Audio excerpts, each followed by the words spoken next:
대한민국에 아주 영향력이 있는 한 교회에서 주일 예배에 새로운 모습을 한 가지 보여가지고 사람들에게 깜짝 놀라는 일이 있었는데, 이게 뭐냐면 성경을 읽었어요. 그리고 끝. 설교를 하지 않았어요. 왜냐하면 초대교회 때 우리처럼 이렇게 막 설교를 막 준비해서 했을까요? 아니면 하나님의 말씀을 읽고 생각하고 기도하고 찬양하고 떡을 떼고 교제를 했을까요?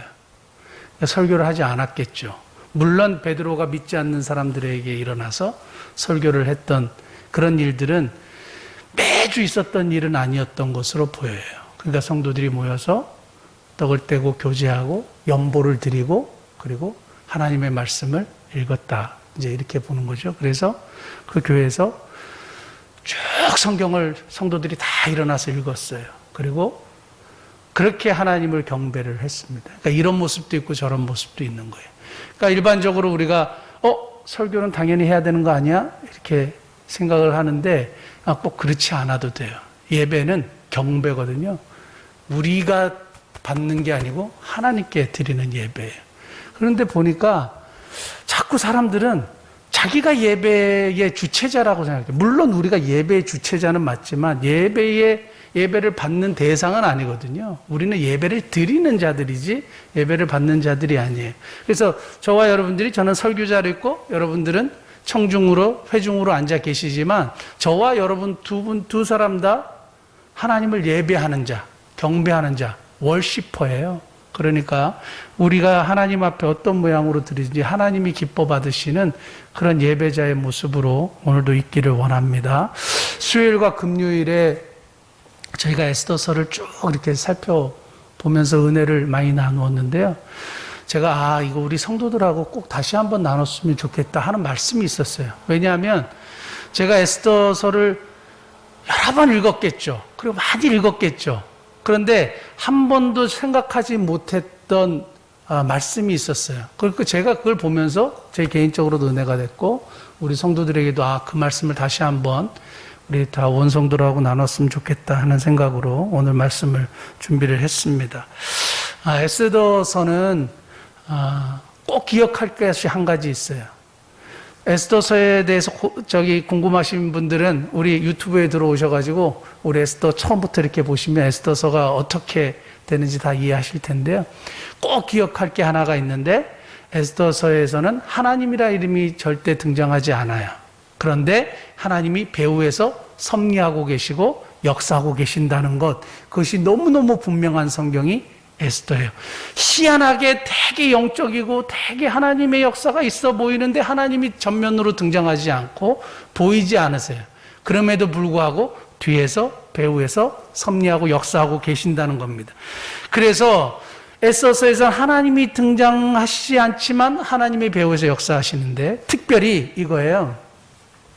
당시에 세계를 제패했던 페르시아 크세르크세스 왕입니다. 아하수에로 왕으로 이렇게 성경이 기록하고 있는데 이 왕이 그리스를 원정 가기 위해서, 그리스를 차지하기 위해서 전쟁에 나가기 전에 6개월 동안 이렇게 막 어마어마한 대대적인 잔치를 벌이는 장면이 1장에 나오는데 그 역사적인 사건이에요. 세계 어마어마한 대국, 그 당시 세계를 제패했던 나라에서 잔치를 벌였어요. 그 귀족들이 모였고 파워 있는 사람들이 다 모여가지고 어마어마한 잔치를 벌였고요. 한쪽에서는 이제 포로로 잡혀온 천혜의 고아가 된 에스더라는 전혀 사람들에게 관심도 없고 그냥 별 힘도 없고 파워도 없고 아무것도 아닌 여자 한 자매가 있는 거예요. 그런데 이 어마어마한 대형의 제국의 이 왕, 크세르크세스 왕과 저기 아무 보잘것없는 한 고아인 여인과 만나게 하시는 거예요. 이게 뭐냐 하면 섭리라는 거예요. 하나님의 섭리가 전 우주를 다스리시고 인간의 세상사를 다스리시는 것을 섭리라고 하는데 하나님께서 이 섭리를 이 근동의 패자와 그냥 아무짝에도 쓸모없어 보이는 한 포로민의 후손과 만나게 하시는 역사예요. 그래서 하나님의 뭘 이루시느냐? 구원의 역사를 이루시는데 하나님의 백성 전체의 구원의 역사를 이루시는 성경이 에스더예요. 에스더에서 그러니까 이 우주 만물을 다스리시는 분이 하나님이시구나를 깨닫게 되는 것이고, 역사의 주관자가 하나님이시구나 깨닫게 되시는 거고, 하나님의 백성이 어디 있든지 간에 하나님은 관심을 가지고 계시는구나 하는 것이 에스더에서 우리가 발견할 수 있는 것이고, 하나님은 그의 백성을 구원하시기를 기뻐하시고 즐거워하시는구나 라는 사실을 발견할 수 있는 것이 에스더예요. 다시 한번 할게요. 온 우주 만물을 하나님이 다스리시고 통치하고 계시구나. 그것이 에스더에서 발견될 수 있는 거고요. 하나님이 정말 역사의 주관자가 되시는구나. 인간 세상의 역사를 주관하고 계시는구나. 발견할 수 있는 거고요. 하나님은 하나님의 백성이 어디 있든지 간에 관심을 가지고 계시는구나. 그게 에스더고요. 하나님은 그의 백성을 구원하시기를 기뻐하시는구나. 그것을 발견할 수 있는 성경이 에스더예요.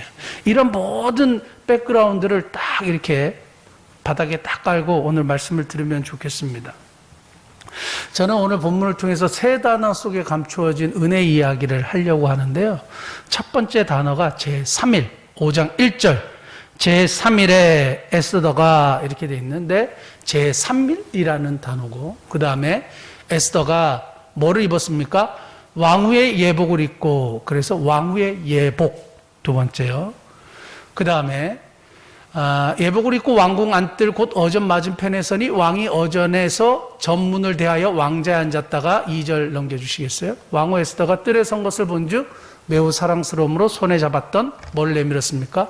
금규를 그에게 내미니 에스더가 가까이 가서 금규 끝을 만진지라. 세 번째 단어가 금규예요. 금규. 첫 번째는 3일이라는 단어고, 두 번째는 왕후의 예복이라는 단어고, 세 번째는 금규라는 단어인데요. 예전에는 이렇게 쭉 읽으면서 그냥 이렇게 되어진 사건이구나 생각했는데, 이 말씀을 보면서 그냥 마음속에 되게 감동이 오는 거예요. 그것을 여러분들하고 나누고 싶은 겁니다. 자, 에스더가 죽으면 죽겠습니다 하고 이제 왕 앞에 나갔다는 사실은 아마 교회를 다니셨던 분들은 수도 없이 들었던 내용일 거예요. 죽음을 각오하고 왕 앞에 딱 서게 된 거예요. 뭘 위해서? 이스라엘 백성들, 유다 백성들이 죽게 된 상황을 회복하고 도움을 요청하기 위해서 목숨을 각오하고 왕 앞에 서는 사건이 에스더의 전체적인 맥락이에요. 그런데 왕이 에스더를 보고 금규를 내밀어서 오케이, 내가 너 살려줄게. 그리고 네 소원을 들어줄게 하는 내용이 오늘 본문의 내용이라 이 말이에요. 그래서 그런 사건이 있었던 본문을 통해서 이 세 단어, 그 뒤에 감춰진 하나님의 은혜를 발견하기를 원하는, 첫째는 3일이라는 단어 속에 감춰진 하나님의 은혜는 뭐냐?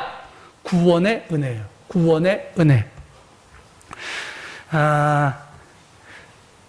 제3일의 이 단어의 뜻이 뭐냐면, 언제 제3일일까요?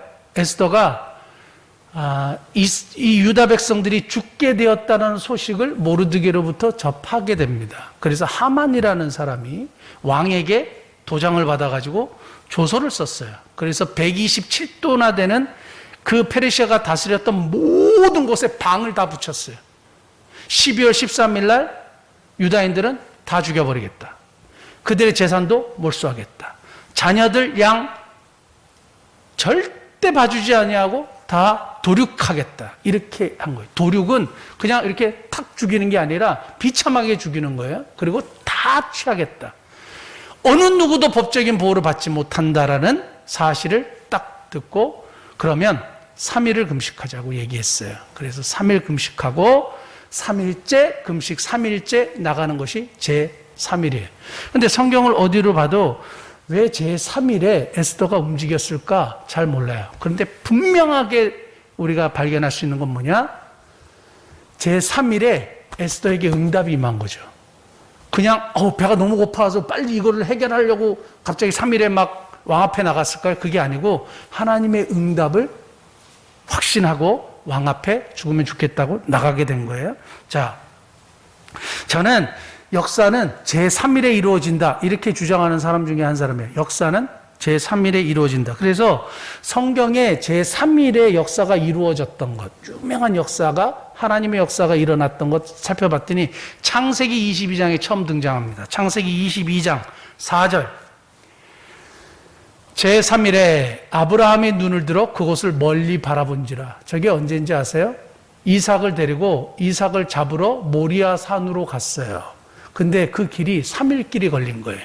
근데 이 3일에 뭘 해야 되느냐? 이삭을 잡아 죽여야 돼요. 그래서 제3일에 이삭을 잡을 곳을 바라본 거예요. 그러니까 이삭이 물어봅니다. 아버지, 양이 어디 있어요? 그러니까 하나님이 예비하실 것이다. 이렇게 이제 얘기를 하는 겁니다. 넘겨주세요. 6절 한번 볼까요? 6절. 아브라함이 이에 번제나무를 가져다가 그의 아들 이삭에게 지우고 자기는 불과 칼을 손에 두 사람이 동행하더니 7절. 이삭이 그의 아버지 아브라함에게 말하라 이르되 내 아버지여 하니 그가 이르되 내 아들아 내가 여기 있노라 하니 이삭이 이르되 불과 나무는 있거냐 번제할 어린 양은 어디 있나이까? 이렇게 물어보니까 아브라함이 뭐라고 대답했냐 하면 8절. 아브라함이 이르되 내 아들아 번제할 어린 양은 하나님이 자기를 위하여 친히 준비하시리라 하고 이렇게 돼 있어요. 그리고 나서 데리고 가서 잡으려고 했을 때 하나님께서 스탑시키셨죠. 그리고 눈을 들어 보니까 뭐가 있었습니까? 수풀에 걸린, 뿔이 걸린 어린 양을 발견하게 된 거죠. 그러니까 저 3일이라는 상징적인 숫자는 실제적인 숫자이면서 독자 이삭이 죽었다가 다시 살아나는 사건을 이야기하는 거죠. 그러니까 죽었다가 살아나고 아브라함이 철저하게 하나님 앞에 자기의 의견이 없이 순종했던 3일을 얘기하는 거죠. 이 3일은 자기의 의견, 자기의 방법, 자기가 원하는 것이 아무것도 없고 하나님의 뜻만 존재하는 3일인 거예요. 그리고 하나님이 그때 역사하시고 여호와의 산에서 준비되리라 여호와 이레가 이때 등장하게 되는 겁니다. 여호와 이레, 그것은 완전히 자기 뜻을 포기한 그리고 하나님의 방법만을 인정한 하나님의 사람에게 주어지는 역사예요. 여호와 이레는 그냥 내가 하나님이 여호와 이레 하시겠지, 아니에요. 자기의 뜻을 포기하고 하나님의 뜻을 온전히 받아들이는 자들에게 주시는 하나님의 축복입니다. 두 번째는 열왕기하 20장 5절이에요. 20장 5절. 히스기야가 죽을 병에 걸렸습니다. 그리고 이사야가 하나님 앞에 기도했어요. 그리고 히스기야는 얼굴을 벽을 향하여 하나님 앞에 눈물로 기도했다고 돼 있어요. 그랬을 때 응답받은 말씀이에요. 너는 돌아가서 내 백성의 주권자 히스기야에게 이르기를 왕의 조상 다윗의 하나님 여호와의 말씀이 내가 너 기도를 들었고 너 눈물을 보았노라. 내가 너를 낫게 하리니 언제요? 3일 만에. 3일 만에. 기도한 지 3일 만에. 굉장히 상징적인 숫자면서 실질적인 숫자예요. 히스기야는 성경에서 분명히 죽을 병에 걸려서 죽게 되었어요. 그냥 끝난 거예요. 그런데 하나님, 내가 죽게 되었다는 것을 완전히 인정하는 거죠. 그리고 하나님께 도와달라고 요청했을 때 하나님이 3일 만에 성전에 올라가고 살려주시는 구원의 역사가 일어나는 곳이 이 열왕기하 20장의 말씀이에요. 또 하나, 요나서 1장 17절. 여호와께서 이미 큰 물고기를 예비하사 요나를 삼키게 하셨으므로 요나가 밤낮 3일을 물고기 뱃속에 있었어요. 물고기 뱃속은 좋은 곳입니까? 나쁜 곳입니까? 저기는 죽음의 장소죠. 그냥 끝난 거죠. 저기서 언제 나올지 아무도 모르죠. 자기가 아무리 나오려고 해도 그 물고기 뱃속에서 나올 수가 없는 거예요. 그럼 저기서는 뭘 해야 되느냐?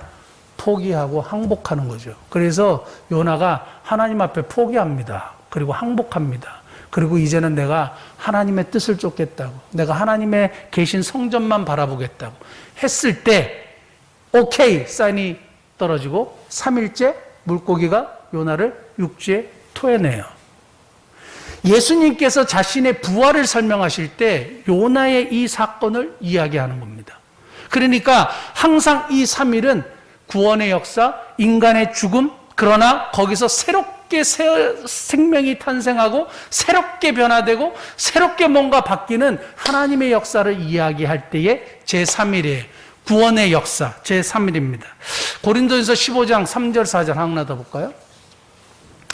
내가 받은 것을 먼저 너에게 전하였노니 이는 성경대로 그리스도께서 우리 죄를 위하여 죽으시고 다음 같이 읽겠습니다. 장사 지낸 바 되었다 성경대로 사흘 만에 다시 살아나사. 고린도전서 15장은 복음장이라 그러기도 하고 부활장이라 그러기도 해요. 굉장히 복음의 엑기스를 담은 것이에요. 중요한 것은 예수 그리스도께서 십자가에 못 박혀 죽으셨다는 것이 중요한 것이 아니고, 그것도 첫째 중요하고, 또 중요한 것은 뭐냐면 예수 그리스도께서 장사 지낸 바 되었다가 성경대로 사흘 만에 부활하신 것, 이래야 구원이 완성돼요. 다시요. 십자가의 죽으심만이 구원을 완성시키는 것이 아니라 십자가에 죽으셨고 성경의 약속대로 부활하셔야 우리의 구원이 완성되는 거예요. 그래서 우리가 예수님을 믿을 때 뭘 믿느냐? 그의 십자가의 죽으심과 부활을 같이 믿는 거예요. 십자가만 믿고 부활은 안 믿다. 그거는 헐랭이 신앙이죠. 완전히 그거는 잘못된 신앙이에요. 로마서 10장 9절 10절 한번 볼까요? 너가 만일 내 입으로 예수를 주로 시인하며, 같이 읽겠습니다. 그 다음에 또 하나님께서 그를 죽은 자 가운데서 살리신 것을 내 마음에 믿으면 구원을 받으리라. 다시요. 예수 그리스도를 주라 시인하고 하나님께서 뭐라고요? 그를 죽은 자 가운데서 다시 살리신 것, 성경대로 사흘 만에 다시 살리신 사실을 믿을 때에만 구원이 임하는 거예요. 그 다음 사람이 마음으로 믿어 의에 이르고 입으로 시인하여 구원에 이르게 됩니다. 마음으로 그를 믿고 입으로 시인하는 거죠. 그러니까 구원은 언제든지 예수 그리스도의 3일 동안 무덤에 계셨다가 부활하신 사실을 믿을 때에 우리에게 임하게 되는 거예요. 이런 것을 다 통틀어서 공통점을 살펴보면 이겁니다. 내 방법은 없었다는 것이고, 죽었다는 것이고, 항복이고, 전적으로 하나님을 의지했다는 것이고, 전적으로 자기를 포기했다는 거예요. 그때 하나님의 구원의 역사가 일어나게 된 거죠. 그러니까 에스더가 3일 동안 자기들이 진짜 죽은 거예요. 왕의 조서를 이 사람들이 어떻게 할 수 있는 능력이 있었던 사람들이 아니에요. 그런데 하나님을 전폭적으로 의지하고 자기들이 죽었다는 것을 인정하고 하나님의 은혜만을 간구한 거죠. 그랬을 때 하나님의 구원의 역사가 임하게 된 겁니다. 저는 우리 미사목민교회 이번 주에 쭉 또 생각을 하면서, 이 목회를 내가 하는 게 진짜 아니구나. 그건 뭐 옛날부터 알고 있었던 사실인데요. 더 절실하게 깨닫게 돼요. 내 힘으로는 할 수 없음을 고백하지 아니할 수가 없어요. 우리 이렇게 주위를 한번 돌아보세요. 우리는 작은 교회예요. 정말 작은 교회고, 일주일 내내 있어도 한 사람 찾아오지 않는 교회예요. 그리고 밖에서 전혀 보이지 않는 교회예요. 그런데 어떻게 이게 가능하냐 이거죠. 우리가 비즈니스를 하는 교회가 아니잖아요. 우리 옆에 이제 블리스 피트니스, 우리 어제 대표하고도 얘기하는데, 한 달에 홍보비만 500만 원 쓴대요. 500만 원 이상 쓴대요. 매달 들어오는 걸 계속 홍보한대. 그러니까 사람들이 조금씩 늘어나는 거예요. 그게 비즈니스예요.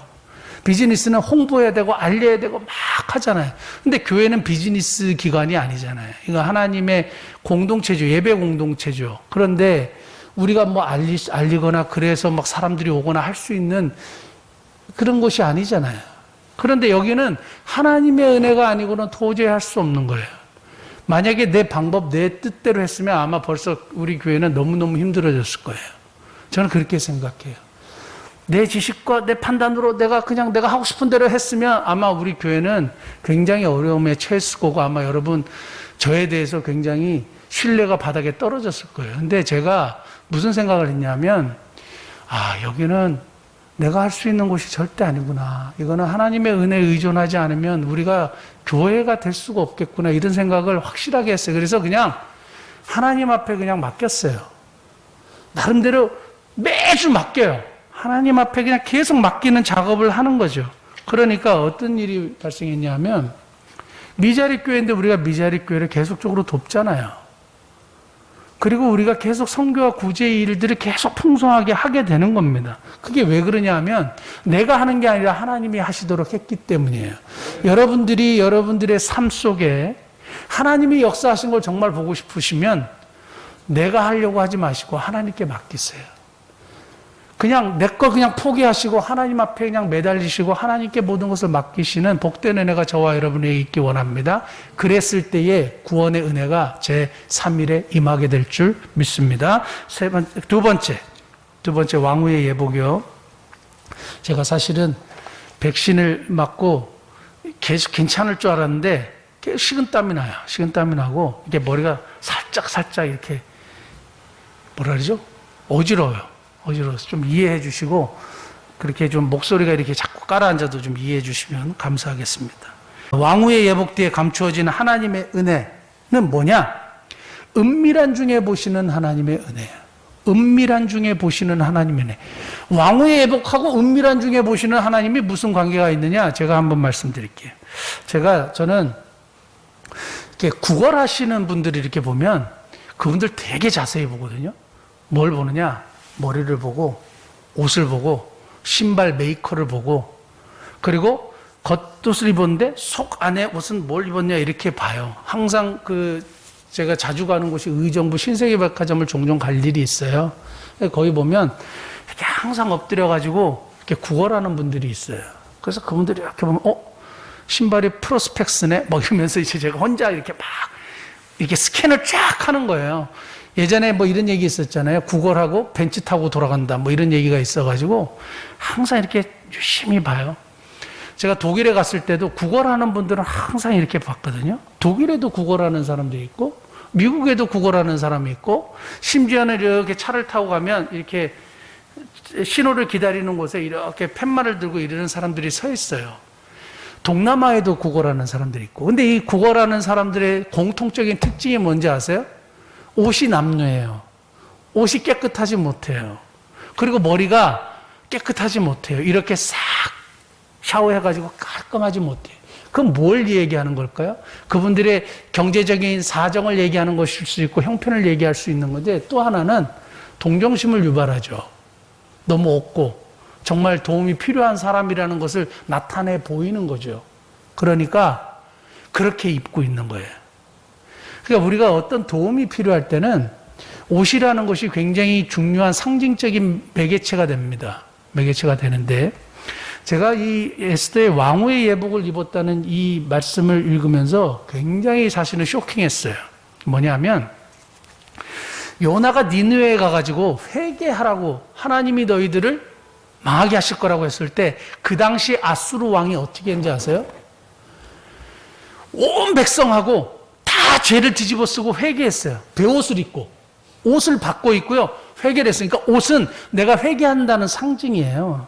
그래서 바꿔 입고 회개를 했어요.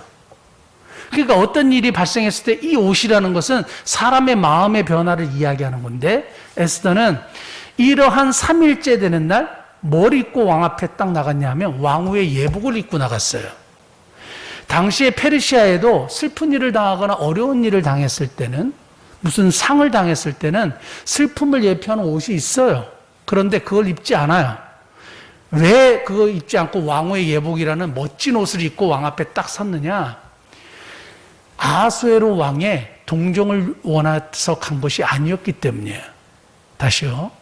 보통 일반적인 사람은 도움을 요청할 때 무엇을 보통 하느냐 하면 사람들의 동정, 사람들의 마음을 끌기 위해서 자신의 옷이나 자신의 행위나 그런 것을 하게 돼요. 그런데 에스더가 왕후의 의복을 입고 아수에로 왕 앞에 간 것은 뭡니까? 아수르의 동정과 아수에로의 은혜를 구한 것이 아니에요. 제가 어디서 그것을 발견했냐면 마태복음 6장 16절, 마태복음 6장 16절, 우리 성경 한 번만 찾아보겠습니다. 마태복음 6장 16절. 왕후의 예복 뒤에 감춰진 하나님의 은혜를 은밀하게 보시는 하나님이신데, 오늘 3일에 에스더가 3일째 왕 앞에 왕후의 예복을 입고 나갔잖아요. 이 예수님이 말씀하신 금식하고 아주 딱 들어맞는 말씀입니다. 6장 16절. 금식할 때에 너희는 외식하는 자들과 같이 슬픈 기색을 보이지 말라. 그들은 금식하는 것을 사람에게 보이려고 얼굴을 흉하게 하느니라. 내가 진실로 너희에게 이르노니 그들은 자기의 상을 받았느니라. 너는 금식할 때 머리에 기름을 바르고 얼굴을 씻으라. 18절 같이 봅니다. 이는 금식하는 자로 사람에게 보이지 않고 오직 은밀한 중에 계신 내 아버지께 보이게 하려 함이라. 은밀한 중에 보시는 내 아버지께서 갚으시리라. 은밀한 중에 보시는 내 하나님께서 갚아주신다는 분명한 믿음이 있는 거예요. 누가 보는 거예요? 아수에로가 이 문제를 해결한다는 것보다는 하나님 앞에 금식하고 하나님이 이 문제를 풀어주실 거란 믿음으로 왕후의 예복을 입고 나가는 거예요. 제가 예전에도 한번 부끄러운 고백을 한번 한 적이 있는데 경제적으로 정말 어려웠을 때가 한번 있었어요. 그래가지고 제가 사람 앞에 경제적으로 어려웠을 때 한번 눈물을 보인 적이 아마 그때가 처음인 것 같아요. 그래가지고 그 돈 많은 분, 좀 제가 젊었을 때인데요. 돈 많은 분 앞에서 마음속으로 이분이 좀 나를 좀 도와줬으면 하는 그런 마음이 이쪽 한켠에 딱 있었어요. 그러고 나서 얘기를 한 거예요. 너무 어렵다고. 그러면서 저도 모르게 힘드니까 막 눈물이 이렇게 난 거죠. 그래서 마음 한켠에는 이분이 동정을 좀 하겠구나. 그리고 이분이 좀 도와주겠구나 하는 사람의 동정을 구한 거예요. 돈을 받았을까요? 못 받았을까요? 10원 한 푼도 받지 못했어요. 10원 한 푼도 받지 못했어요. 그 다음부터 저는 사람에게 절대 동정을 구하지 않아요. 그리고 하나님께 구하게 되는 거죠. 그게 너무너무 저한테는 좋은 경험이 되는 건데요. 에스더가 사람에게 동정을 구하지 아니하고 하나님의 은혜를 구하게 된 것이 바로 이 사건이에요. 올드 라틴 버전을 보면 향품과 모략으로 몸을 딱 치장하고 예쁘게 하고 왕 앞에 딱 나간 거예요. 아니면 제가 힘들어요 뭐 이렇게 얘기할 수 있는데 전혀 그렇게 하지 않은 거죠. 진정한 금식은 사람에게 보이는 것이 아니라 하나님께 보이는 거죠. 그러니까 에스더가 왕후의 예복을 입고 나가는 거죠. 당당하게, 더 자신감 있게, 더 멋지게 하나님 앞에 서 있으면 하나님이 그 일을 기뻐하시고 도와주신다는 사실이에요. 제가 어제 단체 카톡 이렇게 나누면서 사역을 이렇게 나누지 않았습니까? 사실은 그 일뿐만 아니라 되게 많은 일이 있는데 그것까지 막 다 쓰면 너무 길어지니까 못했는데요.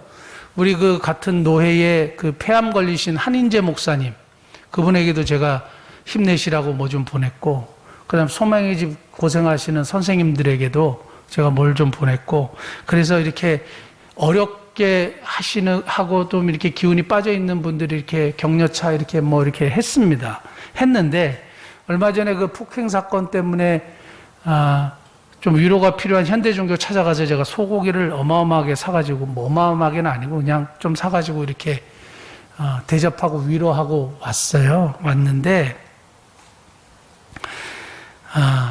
부천의 한 집사님이 목요일 날 뜻밖의 헌금을 저한테 보냈어요. 뜻밖의 헌금을 보냈는데 제가 어저께 그래갖고 계산기를 두드렸어요. 뭔 계산기를 두드렸냐면 가끔가다 이제 목사님들의 간증에 그것이 딱 필요했는데 그 돈이 딱 들어왔다. 그런 간증을 제가 여러 번 들었기 때문에 제가 계산기를 두드렸는데 딱 맞지는 않지만 거의 비스무리하게 딱 떨어지는 거예요. 제가 이렇게 그런 마음을 가지고 나눴는데 그 비슷한 금액의 돈이 딱 들어온 거예요. 제가 그분에게 제가 현대종교 위로하러 갑니다 얘기한 적 없어요. 그리고 제가 이러한 마음을 가지고 사람들 섬깁니다 말한 적도 없어요. 전혀 뜻밖의 하나님이 채워주시는 거죠. 그러니까 사역을 하면서 항상 느끼는 것은 뭐냐면 하나님이 책임지신다는 거고요. 사역을 하면서 항상 느끼는 것은 당당하게 하나님이 기뻐하시는 사역을 계속 감당하면 하나님이 채워주신다는 거예요. 제가 어디 가가지고 우리 개척교회 한다 그러고 허름하게 옷 입고 진짜 사역을 하는데 너무너무 힘이 들고 막 사람에게 동정을 구하면 우리 교회 헌금을 할 것 같으세요? 안 할 것 같으세요? 절대 하지 않아요. 근데 당당하게 사역하고 열심히 구제하고 선교하고 하나니까 하나님이 그들의 마음을 열으시고 감동시키셔서 하시는 거죠. 우리는 누구 앞에 서 있느냐? 하나님 앞에 서 있어야 돼요. 우리는 사람 앞에 서 있으면 안 되고 하나님 앞에 서 있어야 돼요.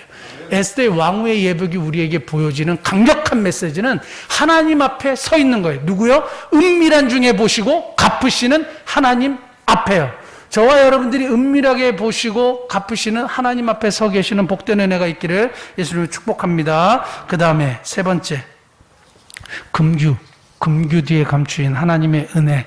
이건 무슨 은혜냐면 에스더서를 우리가 하면서 제가 여러 번 말씀드렸던 히브리어 단어가 있어요. 나세아헨 또는 나사헨, 나세아헨 또는 나사헨. 에스더서에서만 나오는 독특한 표현이에요. 다른 성경에서는 다 마차헨이에요. 마차헨이라는 건 뭐냐면 나의 공로는 없고 오로지 하나님의 은혜로만 되는 것이 마차헨이에요. 그러니까 우리가 신앙 고백할 때 모든 것이 하나님의 은혜입니다. 나의 다 된 것이 누구의 은혜입니다? 하나님의 은혜입니다. 이게 마차헨이고요. 에스더서에서만 나오는 독특한 표현이 나세아헨 또는 나사헨이에요. 근데 이게 뭐냐? 죽으면 죽겠다고 허락받지 않는 공간으로 갔잖아요. 근데 왕이 금규를 내밀었잖아요. 근데 왜 금규를 내밀었는지 아세요? 성경 한번 보실까요? 에스더 5장.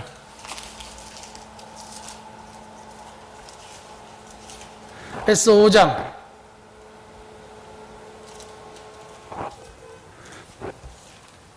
에스더 5장 좀 띄워주시겠어요? 에스더 5장 2절. 왕후 에스더가 뜰에 선 것을 본즉 뭐라 그랬습니까? 매우 사랑스러움으로 손에 잡았던 금규를 그에게 내미니. 매우 사랑스러웠으므로 내밀었어요. 사랑스럽게 보이게 된 거죠. 근데 저기서의 단어가 뭔지 아세요? 나사헨이에요. 나세아헨이에요. 그거는 사랑스럽게 보였어요. 그래서 사람들은 뭐라고 설명을 하냐면 잠언 21장 1절. 잠언 21장 1절. 왕의 마음이 여호와의 손에 있다. 그래서 하나님이 아술의 마음을 이렇게 만지셔가지고 움직이셔서 사랑스럽게 보였다는 얘기예요. 그런데 에스더에서는 항상 나사헨이라는 단어가 등장할 때 이걸 뭘 얘기하냐면 에스더가 행동한 거예요. 사랑을 받게 행동한 것을 이야기해요. 다른 사람의 사랑을 취득하고 다른 사람의 은혜를 취득할 때 내가 행한 행동을 얘기하는 거예요. 부정적인 상황 속에서도 긍정적인 말을 하고 긍정적인 행동을 해서 뭐를 취득하느냐? 하나님의 은혜를 취득하고 사람의 은혜를 취득하는 거예요. 이게 나세아헨이에요. 유독 에스더에서만 표현되는 단어예요. 그러니까 내가 선한 행위를 하고 내가 긍정적인 행동을 하고 부정적인 상황 속에서 내가 원하지 않는 상황 속에서 긍정적인 행동을 했을 때에 다른 사람이 보고 와, 저 친구 괜찮네. 저 친구 참 마음에 드네. 참 사랑스럽네. 그것이 계속적으로 반복되는 것이 에스더서에서 나타나는 독특한 구조예요. 자, 그러면 왕이 사랑스러워 보였어요. 나세아헨이에요. 에스더의 모습이 사랑스럽게 보이도록 에스더가 행동을 한 거죠. 금식을 했고 그리고 왕 앞에 당당하게 나섰고 왕후의 예복을 입고 나갔던 그 모습이 왕에게 사랑을 입도록 그렇게 했다는 거예요. 저는 이 말씀 보면서 잠언 16장 7절 말씀 생각났는데요. 잠언 16장 7절 같이 한번 읽겠습니다. 시작. 사람의 행위가 여호와를 기쁘시게 하면 그 사람의 원수라도 그와 더불어 화목하게 하시느니라. 자, 사람의 행위가 행동이 여호와를 기쁘시게 하면 원수라도 화목하게 한대요. 하나님을 기쁘시게 하면. 원수를 기쁘게 하면이 아니고 하나님을 기쁘시게 행동하면. 여기서 중요한 거는 사람이 행동하는 거예요. 뭐를? 하나님의 기쁨을 받기 위하여 사람이 행동하는 거죠. 가만히 있는 게 아니에요. 우리 자녀들이 가만히 있어도 사랑스럽지만 어떤 사랑스러운 행동을 했을 때 더 사랑스럽게 느껴지는 것과 동일한 원리죠. 사랑하는 성도 여러분, 저와 여러분들이 나세아헨이요. 이것이 존재한다는 거예요. 하나님을 기쁘시게 하는 행동이 존재하는 거예요. 하나님의 마음을 감동시키는 행동이 존재하는 거예요. 그래서 하나님이 기쁨을 이기지 못하셔서 은혜를 베푸시는 거예요. 그래서 저와 여러분들이 나세아헨, 은혜를 끌어내는 행위, 하나님을 기쁘시게 하는 행위가 저와 여러분들에게 있어야 되는 겁니다. 그러므로 하나님의 은혜를 잊기 위해 가지고 오늘 우리가 예배하고 우리가 기도하고 금식도 하고 즐거운 마음으로 헌금도 드리고 바른 자세로 예배드리고 바르게 선교하고 구제하고 이런 우리들의 모든 행동이 굉장히 중요하죠. 그것이 하나님의 기쁨이 되면 원수와도 화목하게 하시고 하나님의 은혜를 끌어당기는 역사를 일으킬 수 있다는 겁니다. 이번 그 9월 22일 그 11시에 우리 CTS에서 우리 그 소망의 집 이렇게 봉사하고 뭐 이런 것들 방영을 한다고 하는데요. 잘 모르겠어요. 제가 우리 성도들하고 이렇게 막 열심히 봉사했던 사진 다 보냈는데 어떻게 편집해서 어떻게 나올지 저도 모르겠어요. 잘 얘기를 안 해줘가지고. 어쨌든 간에 중요한 것은 뭐냐면 이런 행위가 하나님의 기쁨이 되는 행위가 돼야 되는 거죠. 그러면 순수해야 되겠죠. 그리고 이런 구제에서 아주 핵심적인 것이 있어요. 구제는 내가 돈이 좀 있고 여유 자금이 있고 헌금이 들어와서 하는 게 아니에요. 구제는 왜 하는지 아세요? 세상의 복지가 우리보다 훨씬 더 잘해요. 맞죠? 세상의 복지가 훨씬 더 책에 있고 더 많은 돈으로 잘해요. 그런데 세상의 복지가 절대 못하는 게 하나 있어요. 그게 우리 교회에서 하는 구제와 세상의 복지가 다른 차이점이 정확하게 알고 계세요. 우리가 구제하고 우리가 선행하고 행할 때에 그걸 통해서 뭘 드러내는지 아세요? 하나님의 자비와 하나님의 긍휼과 하나님의 위로와 하나님의 사랑의 통로가 되는 거예요. 뭐가? 구제가요. 구제는 돈이 있어서 적선하거나 동정하거나 그냥 어려우니까 뭐 보살펴주고 그게 아니에요. 구제는 하나님의 사랑과 긍휼과 하나님의 자비하심을 나타내는 통로란 말이에요. 그러니까 세상의 복지는 이걸 못하는 거죠. 거기는 하나님이 안 계시니까. 하나님의 자비와 긍휼과 위로의 통로가 되는 이 구제를 해야만 하나님이 기뻐하시는 구제와 선행이 되는 거죠. 그러면 하나님께서 은혜를 베풀어 주시는 겁니다. 에스더가 수동적인 상황 속에서 적극적인 노력을 하기로 결정을 하고 최선을 다했을 때 결국에는 낫세야 헨 하나님의 은혜를 받게 됐는데요. 그러면서 8절 말씀 5장 8절 말씀 한번 읽고 제 말씀 마무리할게요. 내가 만일 왕의 목전에서 은혜를 입었고 왕이 내 소청을 허락하시며 이렇게 되어 있습니다. 내가 만일 왕의 목전에서 은혜를 입었고 여기서 은혜는 마차 헨이에요. 아까도 말씀드렸지만 이거는 전적인 은혜, 나의 공로는 없다는 은혜예요. 그러니까 에스더서에서 우리에게 분명하게 보여주는 것은 내가 노력했어요. 내가 하나님을 기쁘시게 하는 행동을 했어요. 그래가지고 하나님의 은혜가 임했어요. 그런데 뭐라고 고백해야 되냐 하면 내가 한 것이 아니에요. 하나님이 하신 거예요. 모든 것이 하나님의 은혜예요. 이렇게 고백해야 되는 거예요. 제가 어제 그 말씀 나누면서 저도 사실 깜짝 놀란 게 뭐냐면 건강검진 하신 분들을 제가 척병원에서만 한 분들을 이렇게 쭉 살펴보니까 60명이 되는 거예요.